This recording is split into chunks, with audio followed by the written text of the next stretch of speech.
François. Ouais, Alors, bonjour. salut à tous. Tu fais quoi là?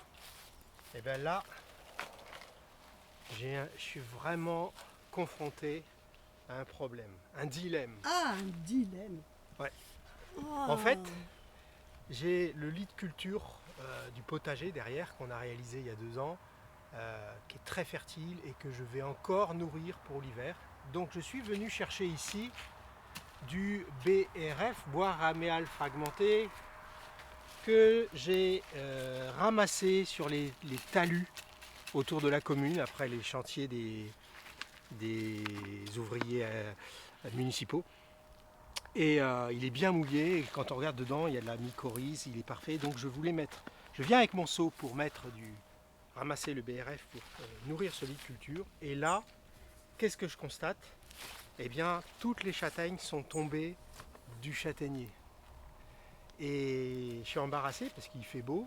Et si je ne les ramasse pas maintenant, dans 8 jours, ce sera fini. Ils seront attaqués par les vers et tout ça. Donc je mets sur pause mon chantier de BRF et je m'adapte dans l'instant à la situation pour comment dire, vivre l'expérience de l'abondance offerte par la nature.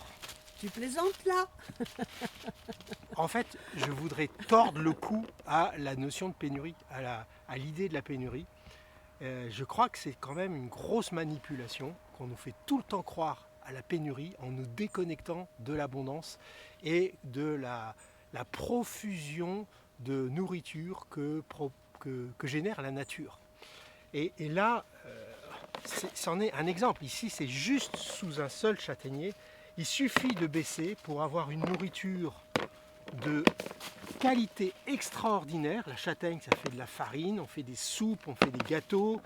Et il y en a plein. Quand on regarde autour de nous, si on va dans la nature, il y en a plein. Cette année, il y a des pommes, il y a des châtaignes, il y a eu peu de tomates à cause du mildiou, mais il y a d'autres récoltes. Et donc, je récolte. Voilà, je récolte.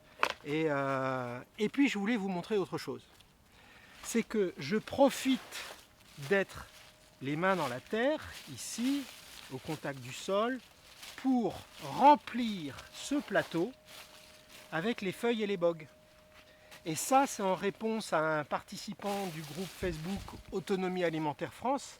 Je salue les 28 000 participants de notre groupe, ainsi que des 10 000 participants du groupe Facebook Guide de l'autonomie alimentaire, qu'on accompagne quasiment quotidiennement. Et donc voilà, je vais répondre à cette question. Quelqu'un a dit, est-ce que je peux faire quelque chose des bogues de châtaigne dans le potager? Eh bien, voilà la réponse. Vous voyez, ici j'ai un plateau, je mets les bogues de châtaigne et je les remplis dans un sac. Voilà. Et je vais montrer, on va faire une vidéo avec un tutoriel pour montrer comment on va démarrer un potager fertile sans travail, avec le minimum de travail, je dirais, le minimum d'effort, voilà, avec les bogues. Alors, j'ai observé, avec le temps, que les bogues qui tombent sous les châtaigniers, je les rassemble avec un râteau, voilà, au sol, et un hiver, je les avais oubliés, je les avais laissés sous un châtaignier. Il a plu pendant l'hiver, donc c'était à l'automne, il a plu pendant l'hiver, et qu'est-ce que j'ai constaté au printemps? Que les vers de terre étaient remontés dans les bogues pour les dévorer. Et en fait, si vous regardez bien les bogues de châtaignier, dedans il y a la châtaigne, on en voit ici, il y en a plein, et la bogue c'est comme un placenta végétal. Alors le placenta, tout le monde sait pour les enfants que c'est vraiment une protection nutritive, hautement nutritive. Et la bogue, c'est une protection nutritive végétale de la châtaigne qui va donner le nouveau châtaignier. Et les vers de terre adorent ça. Donc c'est de la nourriture. Et pour pouvoir bénéficier, regardez celle-là, voyez, pour pouvoir bénéficier de l'abondance au jardin, il faut nourrir son sol, fabriquer son sol de haute vitalité. Et là, vous avez vu la quantité qu'il y a sous un seul châtaignier. C'est énorme. Donc c'est pas difficile de ramasser les bogues et de les mettre dans un grand sac. Voilà, des châtaignes, il y en a plein. Et ce que je vais faire, eh bien, je vais faire un tutoriel pour montrer comment on peut démarrer un potager sur une herbe de prairie sans retourner le sol. Et ce que je vais faire, eh bien, je vais dessiner des lits de culture, des rectangles, dans un ordonnancement harmonieux pour ce futur potager. Et je vais mettre un lit de bogue. Donc là, si on mesure un lit de bogue, ça va nous faire, j'enlève les châtaignes bien sûr, ça va nous faire 10 cm, ce lit de bogue. Dessus, je vais saupoudrer un peu de BRF pour avoir de la mycorhize. Donc les bactéries et les vers de terre vont décomposer les bogues. Le broyat ici va me donner de la mycorhize et ça va me donner un bon équilibre dans mon sol. Et ensuite, je vais recouvrir d'une couche de coupe d'herbe et je vais mettre du foin. Et je vais laisser ça pendant novembre, décembre, janvier, février, mars, avril. Pendant 6 mois, tout ça va se décomposer, va se composter, d'accord ? Et à partir du mois d'avril, eh bien, je vais mettre des plants de pommes de terre dans ce lit de culture. Et l'herbe autour que je vais couper, je vais remonter par-dessus la butte pour buter les pommes de terre à mesure qu'elles sortiront. Je remettrai du foin. Et 120 jours plus tard, entre 100 et 120 jours, eh bien, tout aura composté et j'aurai un lit de culture fertile et je pourrai récolter les pommes de terre.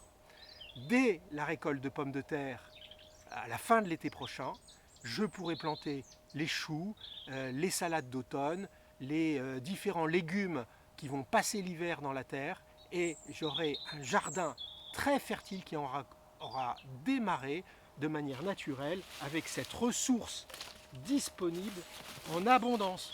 Donc j'invite chacun à se constituer des sacs à gravats, des sacs de 100 litres à peu près.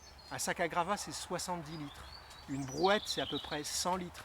Donc vous pouvez avoir des sacs jusqu'à 500 litres. Vous constituez en famille des sacs, vous ramassez et vous avez de la ressource pour créer du sol fertile. Voilà, donc après on fera un autre, on a déjà fait d'autres tutos sur la conservation des châtaignes. Là Sabine, si tu te rapproches, tu vas voir combien vraiment il y en a vraiment plein de tas du BRF.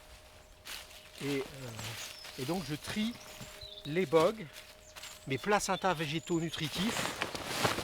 Et l'avantage, regardez tout ce qu'il y a, l'avantage, certaines sont tombées, d'autres sont encore dedans, l'avantage c'est que ça va me multiplier les populations de vers de terre et donc ma fertilité du jardin, du potager, grâce à ces bogues de pommes de terre. Et je peux vous dire que châtaigne. les pommes de châtaigne, oh là, je mélange tout, avec l'utilisation des pommes de terre. Et je peux dire que l'année prochaine, il n'y en aura plus. Elles seront digérées, mais on aura un humus fertile à l'intérieur du sol. On mettra les mains dans la terre et ce sera hyper fertile. Ça sentira bon la girole comme en forêt et ce sera vraiment un potager merveilleux. Donc voilà la petite histoire. Moi je voudrais faire passer le message à tous nos amis dans cette période où on nous bombarde d'idées de catastrophes et de pénuries, que l'abondance est un absolu dans l'univers. Et donc d'avoir à l'esprit qu'il y a de la ressource et de la biomasse disponible tout autour de nous quand on se reconnecte à la nature. Et là, il suffit de se baisser pour ramasser les feuilles, ramasser les bogues, ramasser les broyats. Ça, ce sont les services des espaces verts qui ont broyé le long des routes.